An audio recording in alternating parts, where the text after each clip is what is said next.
Ramagundam corporation సహా Peddapalli parliament పరిధిలో 10 మున్సిపాలిటీలను Congress party గెలుచుకోవడం ఖాయమని రాష్ట్ర మంత్రి పెద్దపల్లి పార్లమెంట్ నియోజకవర్గ ఎన్నికల ఇన్ఛార్జ్ జూపల్లి కృష్ణారావు ధీమా వ్యక్తం చేశారు. కార్పొరేషన్ ఎన్నికల నేపథ్యంలో బుధవారం మంత్రి శ్రీధర్ బాబుతో కలిసి జూపల్లి కృష్ణారావు గోదావరి ఖనిని సందర్శించారు. సందర్భంగా స్థానిక ఎమ్మెల్యే క్యాంపు కార్యాలయంలో జూపల్లి మీడియాతో మాట్లాడుతూ అసెంబ్లీ ఎన్నికల తర్వాత జరిగిన ప్రతి ఎన్నికల్లో కాంగ్రెస్ విజయ పరంపర కొనసాగుతూ వస్తుందని, భవిష్యత్తులో కూడా ఇదే పరంపర కొనసాగుతుందని చెప్పారు.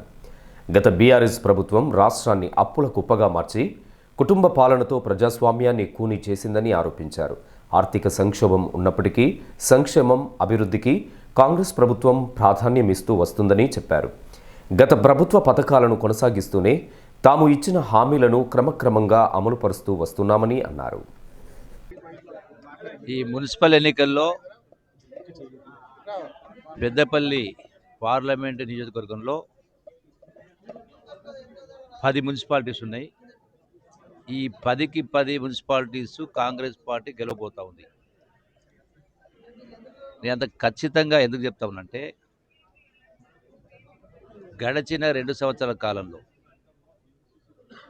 ఈ రాష్ట్ర ప్రభుత్వం గౌరవ ముఖ్యమంత్రి రేవంత్ రెడ్డి గారి ఆధ్వర్యంలో ఇచ్చినటువంటి ప్రతి హామీని నిలబెట్టే కార్యక్రమం చేస్తూ వాటిని అమలు చేస్తూ రాష్ట్రం యొక్క ఆర్థిక పరిస్థితి ఇబ్బందికరంగా ఉన్నా కూడా గత ప్రభుత్వం ఇచ్చిన ఏ ఒక్క స్కీమును కూడా ఎత్తివేయకుండా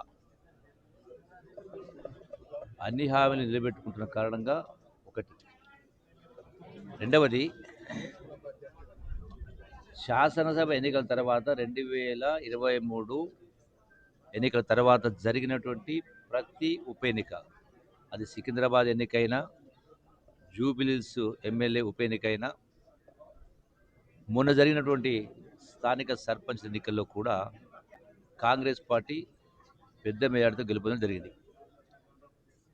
మొన్న జరిగినటువంటి జూబిలీహిల్స్ ఉప ఎన్నికల్లో స్వయాన బీఆర్ఎస్ పార్టీ కార్యనిర్వాహక అధ్యక్షుడు కేటీఆర్ మాట్లాడుతూ ఈ ఉప ఎన్నిక గడచిన 2 సంవత్సరాల కాంగ్రెస్ పరిపాలన పైన, రేవంత్ రెడ్డి గారి పరిపాలన పైన ప్రజలు తీర్పు ఇవ్వబోతున్నారు, రెఫరెండం అన్నాడు. అంటే 2 సంవత్సరాల పరిపాలన పైన ప్రజలు తీర్పు ఇవ్వబోతా ఉందని స్పష్టంగా చెప్పడం జరిగింది. మీరందరూ విన్నారు. మరి ఆ రెఫరెండం అనేది కాంగ్రెస్ పార్టీ పెద్ద ఎత్తున 24,000 పైచలు మెజార్టీతో గెలవడం జరిగింది. అంటే ఆ పరంపర అనేది కొనసాగుతూ ఉంది. రెండవది, నేను ఈ యొక్క పెద్దపల్లి ఈ మున్సిపల్ ఎలక్షన్లో ఇన్ఛార్జిగా, అట్లాగే సహచర మంత్రివర్యులు నిత్యం కూడా ప్రజల వెంట ఉంటూ సంక్షేమ అభివృద్ధి కార్యక్రమాలని పారదర్శకంగా నడుపుతున్న కారణంగా, అట్లాగే ఈ యొక్క రామగుండం శాసనసభ్యుడు రాజ్ ఠాకూర్ గారు కూడా గతంలో, అంటే సుమారుగా ఎప్పుడో 40 సంవత్సరాల క్రితం కాంగ్రెస్ పార్టీ మీద గెలిచినాడు. 40 సంవత్సరాల తర్వాత గెలిచినటువంటి రాజ్ ఠాకూర్ గారు గతంలో ఎప్పుడు కూడా జరగనన్ని వేల కోట్ల రూపాయల అభివృద్ధి కార్యక్రమాలు, సంక్షేమ కార్యక్రమాలు స్పష్టంగా ప్రజలకు కనపడతా ఉన్నాయి. అట్లాగే అభివృద్ధి కార్యక్రమంతో పాటుగా సంక్షేమ కార్యక్రమాలు. రెండవది, ఈ ప్రభుత్వం ఇంకా 3 సంవత్సరాలు ఉండబోతూ ఉంది. అట్లాగే మరొక 5 సంవత్సరాలు కూడా కాంగ్రెస్ పార్టీ ప్రభుత్వం అధికారాలకి వస్తుందని నేను ఖచ్చితంగా విశ్వసిస్తా ఉన్నాను. మంత్రి శ్రీధర్ బాబు మాట్లాడుతూ పట్టణ ప్రజలంతా కాంగ్రెస్ వైపు చూస్తున్నారని, మున్సిపల్ కార్పొరేషన్ ఎన్నికల్లో కాంగ్రెస్ హవా కనిపిస్తుందని అన్నారు. సైట్ విజిట్ సర్టిఫికేట్ బీఆర్ఎస్ ప్రభుత్వ హయాంలో వచ్చిందేనని, కాంగ్రెస్ ప్రభుత్వం వచ్చాక సింగరేణిలో ఎలాంటి కొత్త నిబంధన తీసుకురాలేదని స్పష్టం చేశారు. కాంగ్రెస్ ప్రభుత్వంపై బురద జల్లడం తప్ప బీఆర్ఎస్, బీజేపీలకు మరో పని లేదని విమర్శించారు.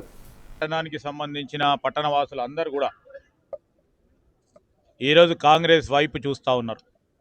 ఆ క్రమంలో మొత్తం సీట్లను కూడా కాంగ్రెస్ పార్టీ గెలుపొందుతాం ఖాయం. మరొక మారు ప్రతిపక్షాలకు సంబంధించి ఎన్ని వాస్తవంగా దూరంగా ఉన్న కథనాలు అల్లి వారి సొంత పత్రికల ద్వారా ప్రచారం చేసుకొని సోషల్ మీడియా ద్వారా కాంగ్రెస్ పార్టీకి సంబంధించిన వారి పెద్దలని సహచరులను అప్రతిష్ట పాలు చేయడానికి చేసిన ప్రయత్నానికి సంబంధించి మొన్న ఈ మధ్యలో కూడా స్పష్టంగా కూడా మేము చెప్తా ఉన్నాం. సింగరేణి కాలరీస్కు సంబంధించి మరి ఎనర్జీ మంత్రిగా డిప్యూటీ సీఎం గారు స్పష్టంగా కూడా అన్ని విషయాలు రాష్ట్ర ప్రజానికానికి మరి అందరికి కూడా తెలియజేయడం జరిగింది. అవాస్తవాలు వాస్తవానికి దూరంగా ఉన్న అనేక అంశాలు పత్రికల ద్వారా పత్రికా ప్రకటనల ద్వారా ఓ ప్రక్కన హరీష్ రావు గారు, ఇంకో ప్రక్కన కేటీఆర్ గారు, వారికి చేదోడు వాదోడుగా కిషన్ రెడ్డి గారు ఖచ్చితంగా మేము ఖండిస్తూ ఉన్నాం. ఎందుకంటే ఏ నిబంధన ఈ ప్రభుత్వం వచ్చిన తర్వాత సింగరేణికి సంబంధించిన అంశాలపై కొత్త నిబంధన పెట్టలే. సైట్ విజిట్ నిబంధనకు ఎప్పుడో వాళ్ళ ప్రభుత్వంలోనే కోల్ ఇండియా ఇచ్చిన సిఫార్సుల మేరకు 2019లో సైట్ విజిట్కి సంబంధించిన అంశం ఉందని స్పష్టంగా కూడా మరి ఎవిడెన్స్ ప్రూఫ్ ద్వారా భట్టి గారు చెప్పారు. అంత స్పష్టంగా చెప్పినప్పుడు కొత్తగా వారు చెప్పేది కేవలం బురద జల్లడానికి ప్రయత్నం చేసిండ్రు. ఈరోజు మేము ఖచ్చితంగా చెప్తా ఉన్నాం. అంటే కొన్ని సామాజిక మాధ్యాలు ఏవైతున్నాయో వాటిని ఉపయోగించుకునే ప్రయత్నం చేస్తూ ఉన్నారు. ఆ క్రమంలో ప్రభుత్వానికి చెడ్డ పేరు తీసుకురావాలని ఒక తాపత్రయం, ప్రతిపక్షాలకు సంబంధించిన సోషల్ మీడియాకు సంబంధించిన స్పష్టంగా ఏ విధంగా దుష్ప్రచారం చేస్తూ ఉన్నారో స్పష్టంగా కనబడతా ఉంది. నిన్న ఉదాహరణకి